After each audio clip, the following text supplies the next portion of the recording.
ስላሴን ስማቸውን ውደዱ። ስላሴ ተመስገን፣ ስላሴ ተመስገን፣ ስላሴ ተመስገን። ምንም እንቅልፋን ብትሆኑ ሌሊት ተነሱና እንዲበሉ እስቲ በሉ አንድ ጊዜ በሉ 3 ጊዜ ስላሴ ተመስገን በሉ። ድገሙት ድገሙት። ለሰይጣን እዚህ በላይ ጦር የለው። ቀኑን ሙሉ ዝም ብላችሁ ስላሴ ተመስገን ነው። ተመስገን ካላችሁት ዲያብሎስ ይሄን ሁሉ እያረኩት አይመረውም እንዴ የሰውዬ ብሎ እኛን ማሰልቸት ካቃተው እሱ ሰልችቶ ይሄዳል። ተመስገን በሉ።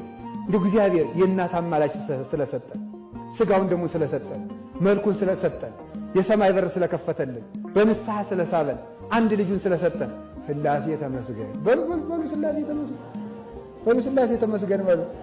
ስለዚህ የስላሴን ስም ታምኑታላችሁ? ሰማይን ማን አጸናው? የስላሴ ስም በሉ።